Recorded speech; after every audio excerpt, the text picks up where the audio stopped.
For Creamer Media's Polity, I'm Thabi Madiba. Researcher and analyst Professor Raymond Suttner joins me to discuss reviving a culture of debate. Welcome, Professor. Thank you. What did you hope to achieve through your article? Are you attacking the ANC or the media, or what is your aim? I'm concerned about the fact that the way politics in South Africa is depicted, and politics in South Africa is primarily about the ANC, is depicted as who has got the most support, as a presidential candidate in the ANC, has this one got that one backing him, what is the slate? To me, that is a politics of elections. I believe politics ought to be about ideas. Now, if you support a particular candidate, do you support the candidate because he is going to give you jobs, or he's going to put you on his slate or her slate? Or do you support a particular candidate because that person represents something? In the 1990s, when the ANC was unbanned, there were people who were aligned with Joe Slovo, Chris Hani, on the one hand, people who were seen to have a harder line regarding negotiations than Thabo Mbeki. So that the reason for a degree of division, not a serious division, but a degree of division within the ANC, and when it came to the 1991 ANC elections, related to specific ideas, strategies, programs, because Thabo Mbeki was seen as more middle of the road, and Chris Hani was seen as more radical in his views of transformation, things like that, and more militant generally. Now, when you look at the way people relate to candidates, you can't say that anyone represents a particular set of ideas that you can identify with and get excited about. Because when Chris Hani used to go and speak, wherever he went to speak, people would get very excited. Not just because Chris Hani was a sort of heroic, romantic figure, but also he would speak about what mattered in their lives, and he cared about it. There's also something here that you care. You don't just come out and say suddenly something about gender-based violence, or suddenly come out about we need to remedy unemployment just a month or two before the people start thinking about electing candidates. He was always talking about these things everywhere. So I'm suggesting that we need to have a politics which does not relate to candidates alone. We need a politics in South Africa where we are debating ideas as members of organizations. When I was involved in the ANC, I was head of political education, we were very concerned that the ANC should not just become an electoral machine. Now, in the rest of Europe, no, we're not in Europe, in Europe and the United States, there were experts coming here, so-called experts, and advising us to turn the ANC into a modern political party, to normalize politics. Now, by that, they meant that the ANC must no longer have a mass base.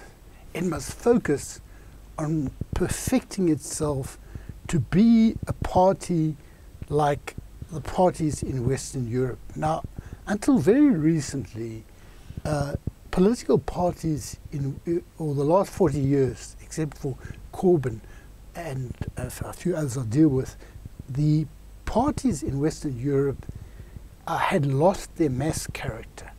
Originally, social democracy used to be a mass movement. And then the Labour Party gradually shed the influence of the trade unions in Britain. In a place like Sweden, social democracy, whose origins are Marxist in many ways, it delivered a very impressive social welfare policy.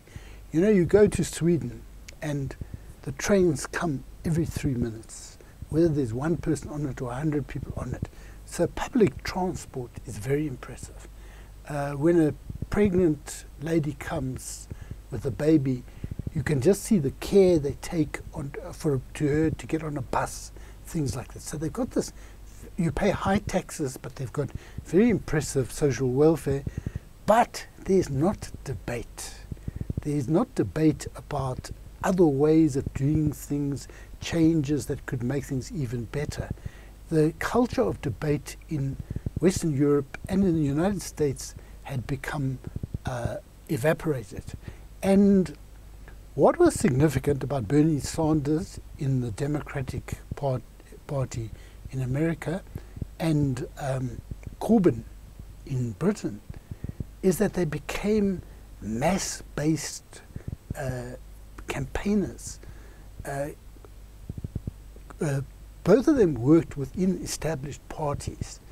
But in the case of Corbyn, it was mainly the youth who joined the Labour Party. The Labour Party's membership has just shot up. And it looked like he could even have won that election. This last election was very possible. And people had before said he's unelectable. And in Greece, you had the Syriza movement, which unfortunately the European Union wanted a deal, forced them into a deal, and they lost a lot of their popular character. But they did try to change things. There's a movement called Podemos in Spain as well. So in general, there has been this tradition of a politics where a party becomes an electoral machine. Branches don't have a life of their own, and that is what has happened to the ANC. It only relates, or primarily relates, to elections. Maybe there are branches somewhere in the rural areas which are not being reported on, and I've not visited for a long time. But they used to be very different from in the cities. So this is the problem that I was writing about, because when we were discussing what we wanted the ANC to be in the 1990s, some people foresaw that it was going to become what it is. Some of the people in the political education department deserted, and they went to what was called the Election Commission. And they understood what the future was. I also understood that that could be the future, but I didn't agree with it. But they guessed right, but I think our politics has been impoverished by it.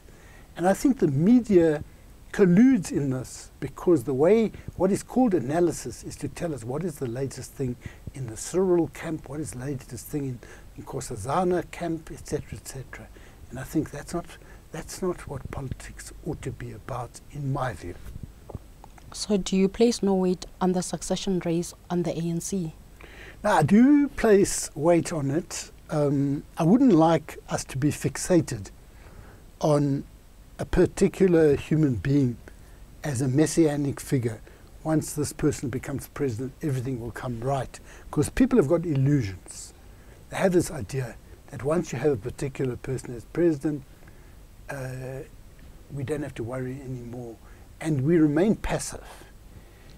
So what I'm saying really is it will change things a lot if you do have a president who's committed to ending corruption. But as I indicated, it's not so simple, because Zuma will remain president of the country in 2017 till 2019. He's not the sort of man who will simply resign because he's lost confidence of the NEC. He's not a man of honor, so to speak. So he might well stick it out there. And he's not concerned about junk status and collapse of the economy, collapse of the country, all these things. He's not concerned about those things. And so it's not going to be so easy if Cyril Ramaphosa were to become president, even if he does want to have state capture trials and all these things. It is so deeply enmeshed in the country. In this morning's Times, I see the SARS commissioner was in Dubai. A whole lot of them had a gathering in Dubai over Christmas in 2015, 2016. So this thing is very big, and I'm not sure that the person who comes in, it will make a difference, but that person will have a lot of trouble. Thank you, Professor. That was Professor Raymond Suttner speaking to Creamer Media's Polity about reviving a culture of debate.